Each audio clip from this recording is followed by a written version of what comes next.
Now, for the MACD indicator, that stands actually for moving average, convergence, divergence. The MACD indicator actually is made up of two lines. Now, the two lines are the MACD line and the indicator line. One of the ways in which you can use the MACD line is actually when the MACD line itself closes or crosses below the indicator line, then that's a sell signal. And when the MACD line goes above the indicator line, that would be a buy signal. Now you can see that on the PowerPoint presentations over here, just as I reiterated before, when it crosses below the indicator line, it's sell, and when it's going above, as you can see, it's a buy signal. Now let's go on live in the charts to see a live example. Now we're on a live chart example to illustrate to you how to use the MACD indicator. Now you can see over here, I've laid on the MACD indicator onto the Euro-Dollar chart. I'm just going to show you on one broker platform first, which is the Saxo Trader Go, and I'm going to go on to a MetaTrader platform and I'm going to show you there as well. Now let's take a look at this. Now how do I add this on? So basically just on these icons here, you can just add indicator, choose the one that you want. There's so many of them, and there you go, the MACD is there. Now once you choose on the MACD, then after that it will ask you for your specifications. The default example is usually 26.12.9, and then we then say the example of basically, do we want the histogram on top of it. In this simple example, I won't put the histogram, I'll just put the MACD line and the signal line, just as we had talked about earlier.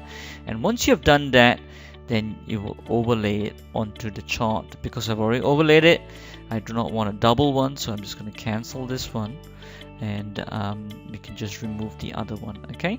So there we go, we got the MACD over there. And how do we use that? As we had explained, the first one is the blue line here is the MACD line itself. That's the MACD line itself. Let me just draw that properly. And then after that, then you got the signal line, which is the red line, is it not? So how do we use it? You can see when the MACD, the blue line, crosses above the signal line, then at that particular point you can use that as a buy signal. That's what we are saying over here. And when it crosses below, like you can see over here, this is when it exactly crossed below, then you can then use it to sell.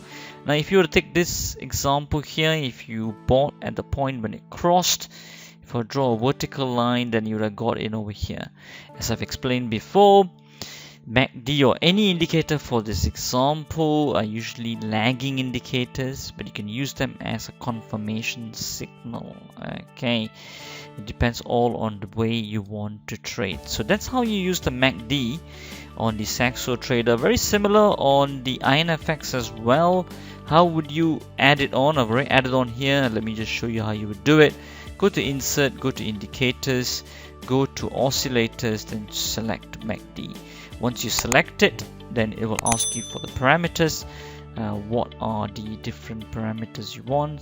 Let's keep it a default setting if you want to, and then you can put your colors of the main line being the MACD line, and then the signal line is pretty much similar to what I had just shown you on Saxo Trader Go. So very similar here, but the only difference is that it draws the histograms. So basically you've got to see the outline of the histogram, and that would be your MACD line. So that's what I'm drawing over here. You can visualize that. So when that MACD line goes below, then you got a sell signal, and when it goes above, then you have basically a buy signal. So this is what we are having. Now as you can see over here, this is where it went above in this particular instrument, the Dow Jones, which I'm looking at. And then at that point, if you can see that if I were to draw a vertical line, you would enter into here. Of course, using any kind of method, you can never enter the lowest price, but of course there might be different strategies that you can if you're looking at price itself. Do always remember that if you were to use any indicators, they are always lagging by nature unless you're using a divergent signal from the indicator, which we'll explore later on in the modules. So now go ahead and you guys can see how you can then trade this, what I've shown you, onto your own broker platform. Have a play around it so that then you can get more confident on using MACDs and the concepts around MACD. We trust you enjoyed our Traders Education Center tech video. To unlock the full tech modules for free, click on the link below and hit the subscribe button. Then go ahead to register with your contact details and create your unique username and password to enjoy the fully unlocked tech modules.